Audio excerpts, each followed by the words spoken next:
Okay, hello. I'm talking to local residents in Ishinomaki, and his name is Takemi Toyohara, and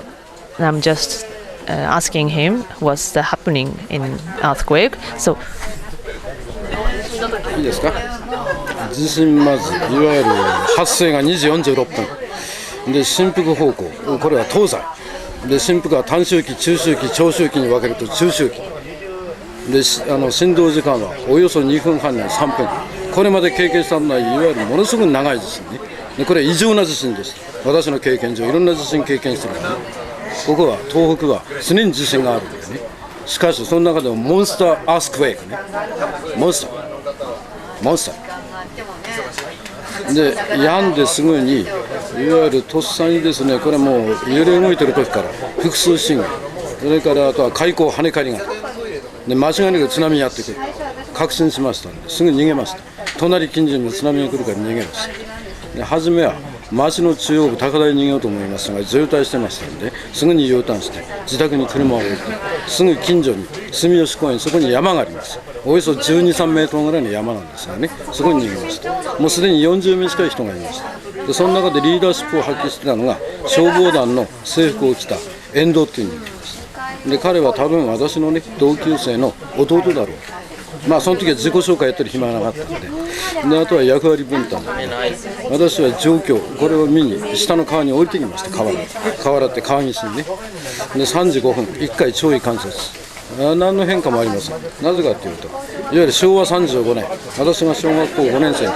時チリチン津波これを経験してもらって朝から晩まで見ていた経験があるんでその時の類似性があるかというとで2回目は3時25分この時も変化なしでこの日は2時5分満潮ですただし満月に向かい最初の小潮で潮位は70分下げてますしたがって3時5分3時25分は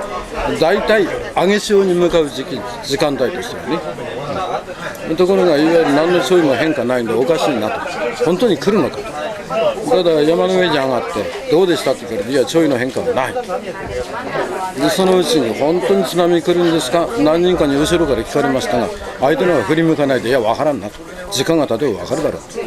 とでそのうちに誰かが来たーって大きい声で叫んだのねそしたら、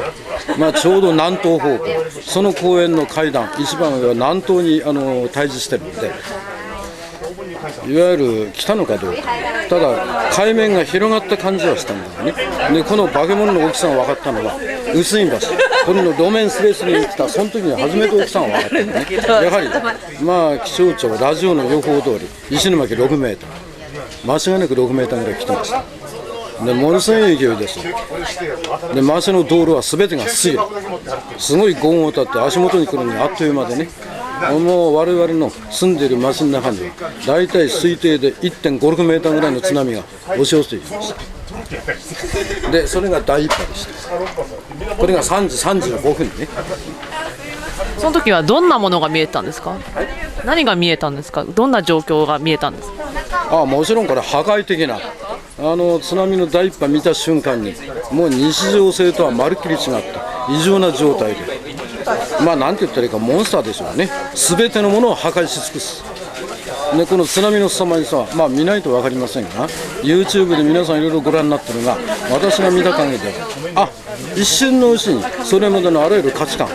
あるいは欲っていう欲は全部なくなりましたありがとうございますつまり厚化粧が全部剥がれてそこにいて命が助かるだろうとそれだけで十分であるとそう感じました率直に言ってね、続けますか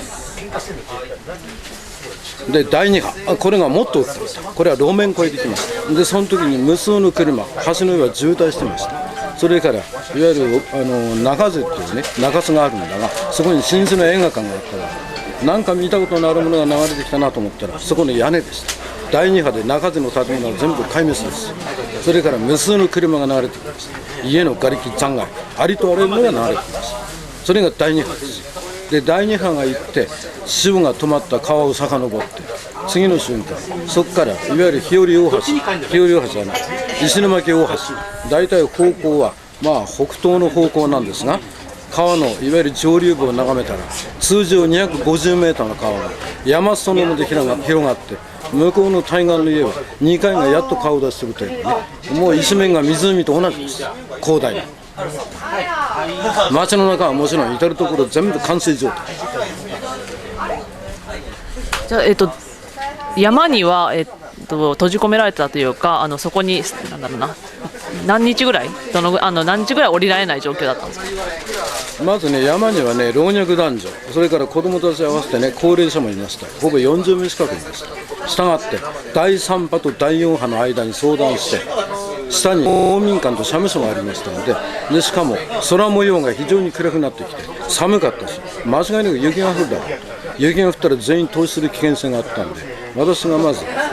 険なのかどうかその時は全然感じもしなかったが、うちの女房はなんでお父さんが降りていくの心配そうに見たと後でそういうふうに言ってますがね、私は別にへとは思わないで下に降りていって偵察に言いました。人に向いて行ってこいとは言えません。はっきり言って危険ですから。で、私が下まで降りていったら、いわゆる下の石段、上り口の5段ないし6段までヘドロがこびりついていました。だから推定で 1.6 ないし7メートルぐらいの津波が来てました。ただその時幸い境内は水がなくて公園の中は水浸しでした。したがって、ヘドロが足のまとわりつくんで、帰りのいわゆる、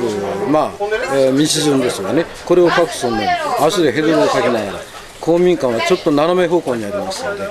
ので、あとは下に行って声かけて、降りてこい、今のは大丈夫だと。